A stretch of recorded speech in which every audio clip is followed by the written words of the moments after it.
할렐루야, 반갑습니다.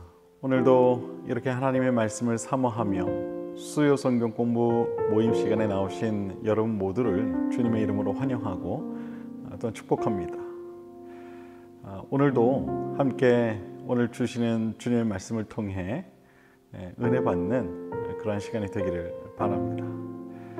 오늘은 지난 시간에 이어서 야고보서 2장 2절부터 9절까지 말씀을 가지고 함께 은혜를 나누려고 합니다. 그럼 먼저 오늘 우리에게 주시는 하나님의 말씀을 함께 보시겠습니다. 만일 너희 회당에 금 가락지를 끼고 아름다운 옷을 입은 사람이 들어오고 또 남루한 옷을 입은 가난한 사람이 들어올 때에 너희가 아름다운 옷을 입은 자를 눈여겨보고 말하되 여기 좋은 자리에 앉으소서 하고 또 가난한 자에게 말하되 너는 거기 서 있든지 내 발등상 아래에 앉으라 하면 너희끼리 서로 차별하며 악한 생각으로 판단하는 자가 되는 것이 아니냐. 내 사랑하는 형제들아, 들을지어다. 하나님이 세상에서 가난한 자를 택하사 믿음에 부여하게 하시고 또 자기를 사랑하는 자들에게 약속하신 나라를 상속으로 받게 하지 아니하셨느냐. 너희는 도리어 가난한 자를 업신 여겼도다. 부자는 너희를 억압하며 법정으로 끌고 가지 아니하느냐.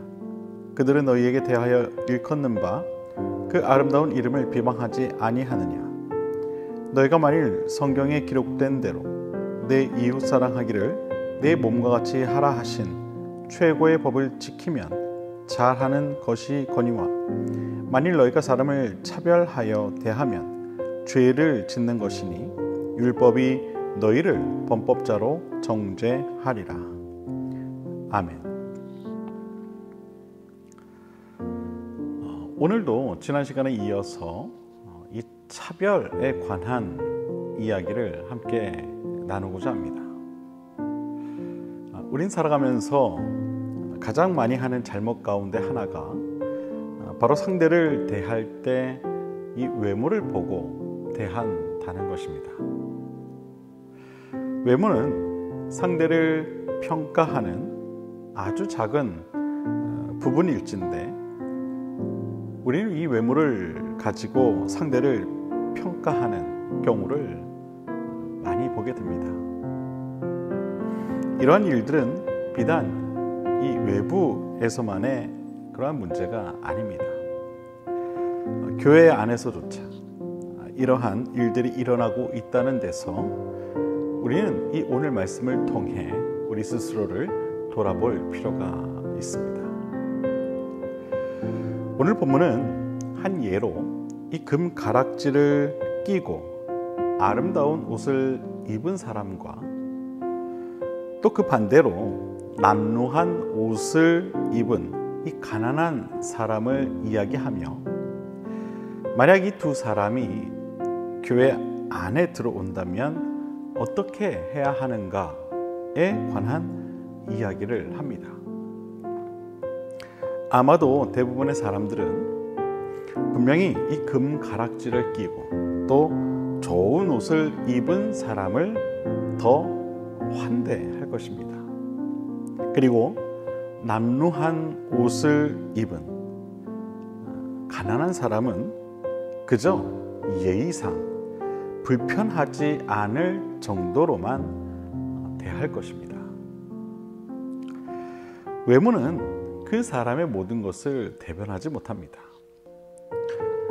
외모가 소박하면서도 그 내면이 훌륭한 사람들이 얼마나 많이 있습니까? 그럼에도 불구하고 우리는 이 사람의 외모를 보고 그 사람을 평가할 때가 있습니다. 오늘 본문에서 말하고자 하는 이 외모는 비단 이 외형을 꾸민 것만을 뜻하지는 않습니다. 그 사람이 가지고 있는 것,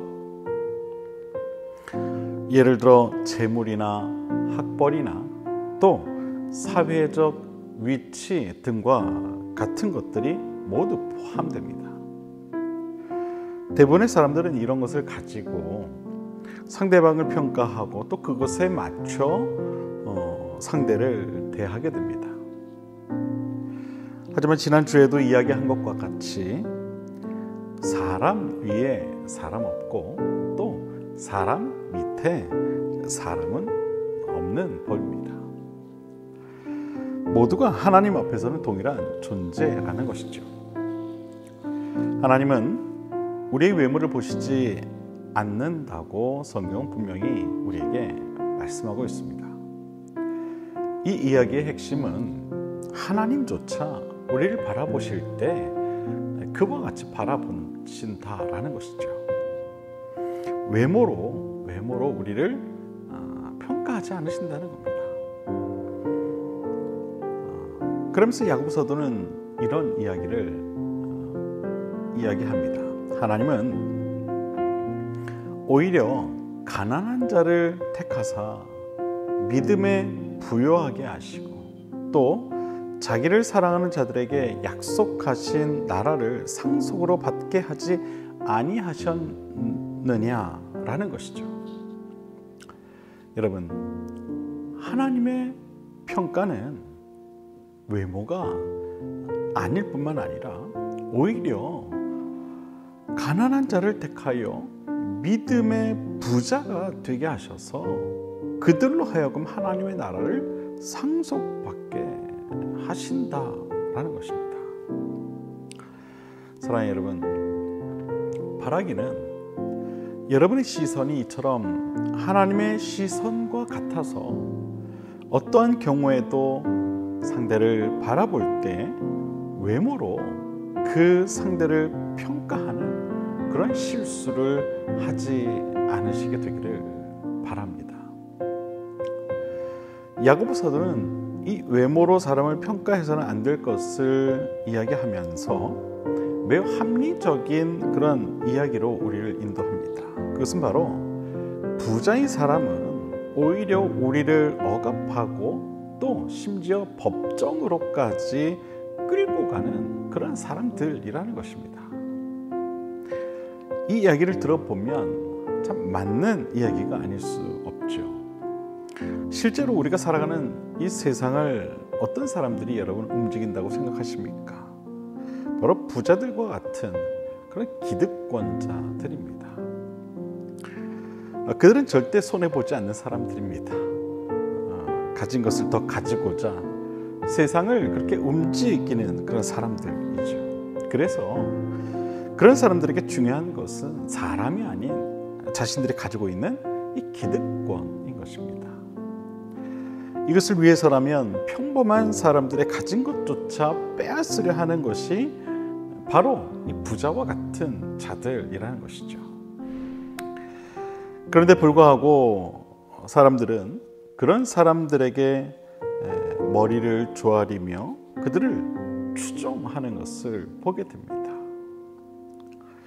많은 사람들이 강한 사람에겐 약하고 또 약한 사람에겐 강하고자 합니다.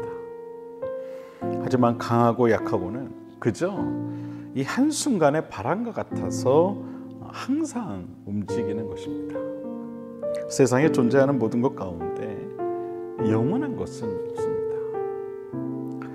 이런 일화가 있죠. 정승이 살아있을 때에는 개가 죽으면 정승집 개가 죽으면 많은 사람들이 문전성시를 이루지만 정작 이 정승이 죽으면 개미 한 마리도 얼씬하지 않는다. 그런 이야기가 있지 않습니까? 이것이 바로 세상 사람들이 말하는 이 가진 자들을 대하는 태도입니다. 오늘 성경은 우리에게 말합니다. 너희가 만일 성경에 기록된 대로 내 이웃 사랑하기를 내 몸과 같이 하라 하신 최고의 법을 지키면 잘하는 것이거니와 만일 너희가 사람을 차별하여 대하면 죄를 짓는 것이니 율법이 너희를 범법자로 정죄하리라. 차별하는 것은 곧 죄를 짓는 것이다. 오늘 성경은 우리에게 그렇게 분명히 말합니다. 그 이유는 내 이웃을 사랑하기를 내 몸과 같이 하라 하신 최고의 법을 주님께서 우리에게 명령하셨기 때문입니다. 내 이웃을 내 몸과 같이 사랑하는 것은 우리 신앙의 가장 핵심된 명령이요, 또 반드시 이루어 가야만 할 주님의 가르침입니다. 차별하지 않는 우리의 시선이 곧 주님의 가르침에 귀 기울이고 살아간다는 증거가 될 것입니다. 특히 교회 안에서 서로를 바라볼 때 이처럼 차별하지 않는 시선으로 서로를 바라보며 궁극적으로 서로 사랑하라는 주님의 가르침을 따라 살아갈 수 있는 그런 저와 여러분 모두가 될 수 있게 되기를 주님의 이름으로 간절히 축원을 드립니다. 사랑하는 여러분, 차별의 시선은 죄라, 그렇게 오늘 성경은 우리에게 말합니다. 그 이유에 대해서도 분명히 말하고 있습니다. 서로 사랑하라는 주님의 가르침이 있기 때문이다. 서로 사랑하는 것, 그로 인해 그 누구도 차별하지 않는 것, 그러한 신앙생활을 해 나아갈 수 있는 저와 여러분 모두가 될 수 있게 되기를 다시 한번 주님의 이름으로 축원을 드립니다. 기도하겠습니다.